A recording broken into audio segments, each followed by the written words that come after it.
Hello and welcome to a special episode of Business Extra podcast from The National with me, David Dunn. In this edition, we are looking at MBG Corporate Services, an international consulting organisation with multiple verticals and a strong female leadership at all levels. It offers a unique combination of services in fields including taxation, legal advisory, audit and assurance, risk advisory, and business and transaction advisory. Further, MBG is one of the few empanelled firms for the ICV programme.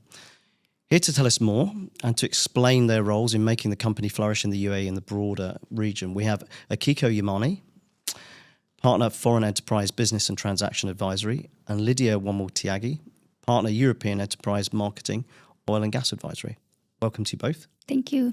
Hi there. Now, before we get into the questions, please tell us a little bit more about yourselves, Yamane. Okay, so my journey started from the UK, where I studied and started my career with the engineering company. I was handling accounts and administrations, and I was young then, so I was very eager to grow and ready to take more responsibilities. But then soon realized that there are challenges, like education system or the job placement system is quite different from the UK and Japan. So I felt really stuck because I needed experience to move up, but then to gain that experience, I needed to be given an opportunity. Then, to my surprise, one of the job agents offered me a job in India, the country where I had never been and I didn't know anything about. But then somewhere in me thought that, why not? After all, 1.3 billion people live there, so I could manage to be one of them. And if it gives me an opportunity to grow, worth taking leap. That's how I joined MBG back in 2006. But I thought of a short journey turned into more than 19 years of unforgettable rich experience. Brilliant, thank you. Lydia? Yeah, first of all, thanks, David, for having us here. Well, mine is a tale of three cities. First, New Delhi, Dubai, and now Doha.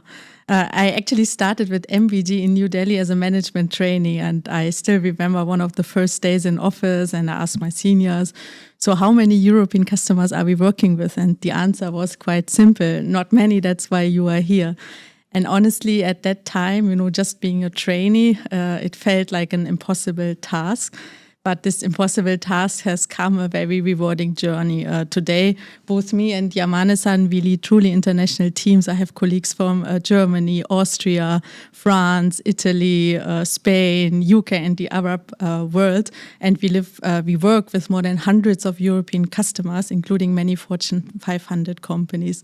So from long hours of research and stepping into the office with a lot of uncertainty, being a trainee, this impossible task has become a very rewarding journey. And while I moved from initially Delhi to Dubai, and now I'm managing the European team in Doha as well, I noticed that, work is not always about work itself, but also about growth, learning, and believing in something that initially seems unattainable.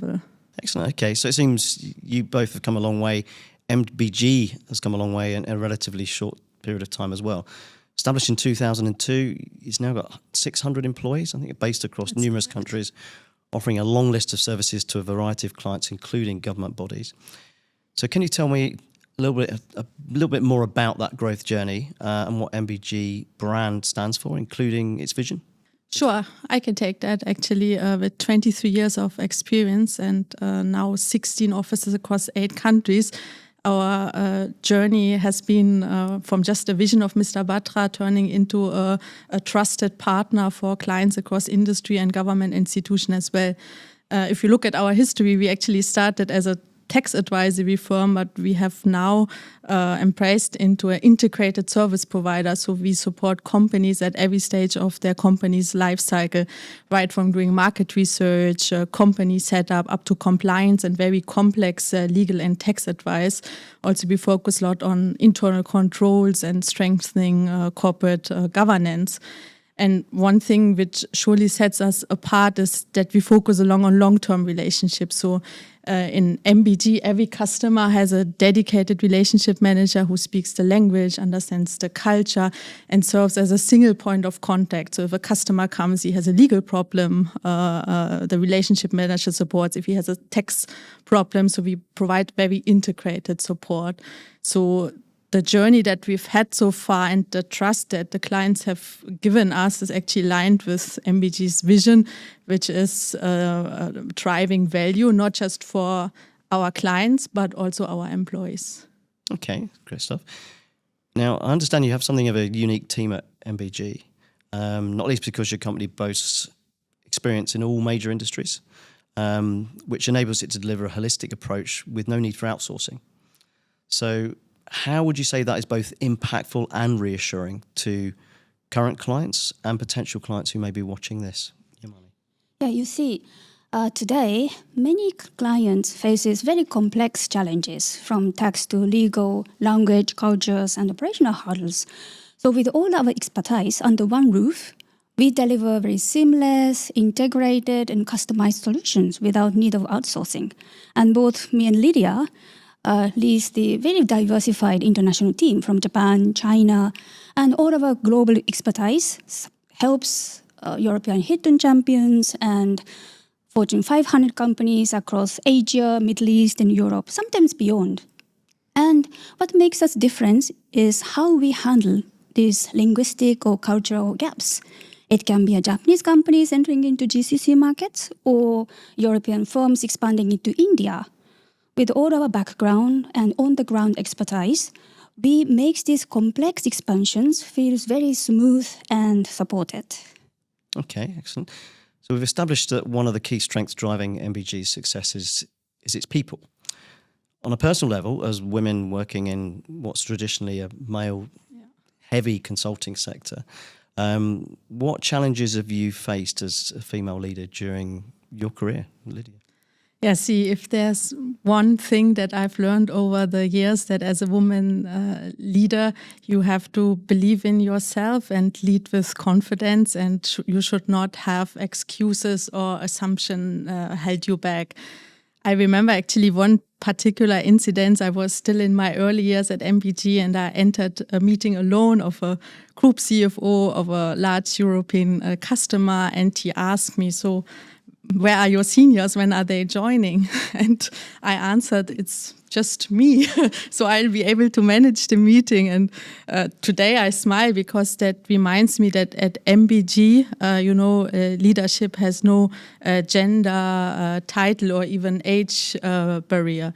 And of course, coming to your question on the challenges, both Yamane-san and me, we are mothers. I have two small children, so managing work and family is not always easy, but I've learned to take this empathy as a strength.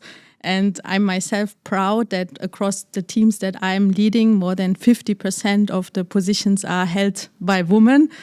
Because I believe what the company has given me is my responsibility also to give back. And if women support each other, they can actually lift whole communities. So yeah, I believe we can do it all. Brilliant. Sounds very much like it. And what about you, Yamane? Yeah, to me, the toughest part has never been the work itself. It's navigating culture, support systems, and balancing out between professional responsibilities with emotional demand. In Japan, women's leadership is still quite rare. And the meetings at conferences, boardrooms, these are still quite male-dominated. But in contrast, in India and the UAE, I see so many women shaping the very powerful decisions. And in my organizations, I never felt a gender inequality. And our leadership has been working towards 50-50 gender parity at all levels. And as Lydia said, as a personal front, I'm a mother. Of course, balancing between professional and the family has never been easy. And my job involves me to travel very frequently. So always the guilt feeling has been my constant companion. Then I cannot remember one specific incident. To reduce my guilt, one day I planned my business trip to coincide with my son's school excursion. I thought he's with friends, having fun, so problem sorted. I came back from the business trip, went to school to pick him up. Then teacher practically pounced on me. So I was confused. I just came to collect my son. What could I have done wrong? Then, during that trip, he's got bitten by a dog. taken to the hospital for injections, and teacher were trying to reach me, but I was away from the country and not reachable. At that moment, I felt that I had failed as a mother. But then looking back, I have no regret, that these kind of challenges or struggles shaped me and made me build resilience, independence, and helped me to create the life which I have today. So all this support from family, homes, and organizations, I believe that any woman can rise, thrive, and lead with power. Okay, brilliant. Well, with that in mind, what attributes would you say have led you to remain so loyal to MBG for all these years? Right. Younger me was very hungry for the platform which can give me an opportunity to grow. And this organization became that platform. It has provided me some experiences which I have never imagined had I in Japan. And I stayed in Japan. And working along with the CEOs, investors, and sometimes with the government leaders. And besides, we have an office in Tokyo. And at the very beginning or initial stage, our management asked me to lead it, simply because I'm a Japanese. It sounds very straightforward, right? But then I had no experience to manage the office. I literally started from the scratch, like finding the offices, opening the bank account, and figuring out what the legal or tax system is in Japan. So with my experience, I know how the companies requires the support, especially at the initial stage of their business journey. Of course, it was not easy to manage the office alone or to manage the time difference. But then it was really fun and I really enjoyed it. So it widens up my visions and it was really fun. And this kind of challenge or the discovery has been continuing till today, which I really enjoy. And I will add one more thing to it. Not only myself, but also the clients has been with us for many years. Some of the clients has been with us since 2006 or even before my joining. So we grow together as a trusted partner. Excellent. So there's sort of continuity there, which is good. Yes. Okay. What about yourself, Lydia? Yeah, there are several reasons why I'm with the company for so many years, but I will just point out a few of them. First is definitely the work itself. See, Yamane-san was also saying, if you can, solve customers' problem and help them grow, it gives you a lot of satisfaction back. Secondly is the leadership that has always trusted me along with their approachability. So, at any point of time, you can step into CEO's or chairman's office, bring in some ideas, they listen, they guide you, which you don't find a lot in this industry as well. Also, the leadership itself invests a lot in training, upgradation of skills, which is a continuous learning experience for me as well. And third is that, the company has not just supported me professionally, but there are various incidences where they have supported me personally as well. To name one of them, there was a offsite one time planned in the Northern Emirates. We wanted to go, we wanted to celebrate our achievements. But at that time, my son was still very young. I was breastfeeding him. So I told the management, unfortunately, it's impossible to join that event. Though I was quite eager because, wanted to celebrate whatever we had done in the last year. So the management response was why don't you take nanny and your son along? And, in today's corporate world, these occasions are very rare. So this is just one of the occasions where the companies has supported me personally, as well as the support structure as well around it. Excellent. Great. That's nice to hear. Now, taking that forward, MBG appears well placed to offer a comprehensive range of services and solutions to bosses in this region, particularly in the many high growth and disruptive businesses that are in the UAE, which you'll know about. So what can you tell us about that evolving relationship with the region's businesses and where do you think it can lead both parties? Yeah, absolutely. Yeah. Last 2 decades, MBG has been growing in hands with the region's transformations, ambitions, diversity, and speed. We grew together. And UAE's Vision 2030, focusing on sustainable growth or knowledge-based future, This all perfectly aligns with our visions.